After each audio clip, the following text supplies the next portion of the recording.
L'ex-président burkinabé Paul-Henri Damiba va quitter le Togo après 2 ans en exil. Il y a eu depuis un temps donné ces implications avérées dans ces projets de déstabilisation et tout. Mais le dernier projet où quand même c'était en lien avec des terroristes, nous avons donc repris les discussions avec les autorités togolaises. Aujourd'hui même peut-être qu'on devrait se voir, mais avec l'échange que je devais avoir avec mon peuple, j'ai décidé de surseoir à cette réunion.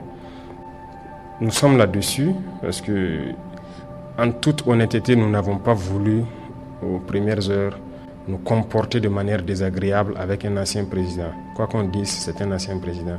Donc j'avais des autorités togolaises, il peut rester là-bas, nous n'avons aucun problème.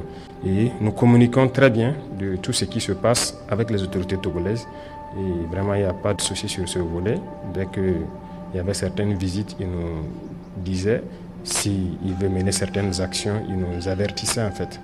Et actuellement, je pense qu'eux aussi doivent être choqués et surpris de découvrir ce qu'il y a. Mais nous sommes parlé déjà au téléphone, mais on ne peut pas parler au téléphone de sujets assez sensibles.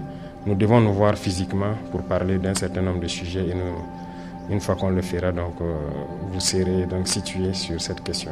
Donc vous rassurez l'opinion publique et très prochainement il sera extradé au Burkina? Je ne rassure pas, j'espère. D'accord. Voilà.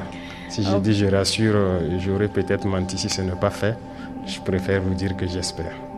Cette démarche fait suite à des allégations selon lesquelles Damiba aurait orchestré une tentative de déstabilisation en lien avec les groupes terroristes dans le cadre d'un plan visant à attaquer plusieurs sites sensibles du pays.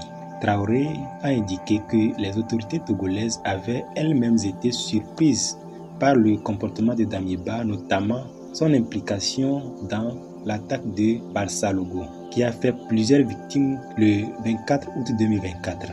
Damiba avait pris le pouvoir en janvier 2022 en renversant le président Marc Roch Christian Kaboré. Au premier rang à gauche, béret rouge sur la tête, voici Paul-Henri Sandaogo Damiba. Peu connu jusqu'à ce jour, ce sont les seules images dont nous disposons du nouvel homme fort à la tête du coup d'État au Burkina Faso. Âgé de 41 ans, Paul-Henri Sandaogo Damiba est un lieutenant-colonel d'infanterie de l'armée burkinabé. Depuis décembre dernier, il était commandant de la 3e région militaire du pays, en charge de la sécurité dans la capitale Ouagadougou. Il avait été nommé à ce poste par le président déchu Kaboré, tout juste renversé par le putsch. Formé en France, Paul-Henri Sandaogo Damiba est diplômé de l'école militaire de Paris et titulaire d'un Master 2 en sciences criminelles du CNAM, le Conservatoire national des arts et métiers. Il est également l'auteur d'un livre publié en juin, dans lequel il analyse les stratégies antiterroristes au Sahel et leurs limites. Il sera renversé par le capitaine Ibrahim Traoré en septembre de la même année et a tenté de diviser les forces armées selon les témoignages de Traoré. Ce qui se passe sur le terrain, c'est qu'il y a une tentative du président Damiba d'entraîner les forces à un affrontement. Mais nous sommes en réserve depuis un certain temps. Voilà, donc nous avons eu des hélicoptères qui nous ont survolés qu'on n'a pas engagés, bien que nous avons la capacité de le faire. Et donc, il a fait rentrer des forces spéciales, donc quelque part, pas toutes les forces spéciales, il faut le dire. Peut-être que les forces spéciales même qu'ils nous ont envoyées ne connaissent même pas leur mission, parce que nous avons des éléments à l'intérieur qui se demandent même c'est quoi le problème en fait. Donc, ils les ont approchés, voilà. À l'instant, je sais qu'ils sont en train d'essayer de corrompre et tout. Mais bon, nous sommes en ligne avec les hommes. Oui. Et nous savons tout ce qui se passe. Donc, on leur dit seulement, voilà, il ne faut pas rentrer dans le jeu. Et peut-être, voilà, je sais que dans d'autres corps aussi, voilà, j'ai été contacté par des soldats qui se demandent qu'on les ait rassemblés pour aller à Ouagadougou et ils espèrent que c'est pour venir me soutenir.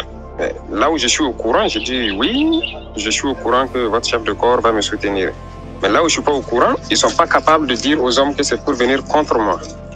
Donc, quand je dis ça aux hommes, ils disent non, ils ne vont pas embarquer derrière ce gars.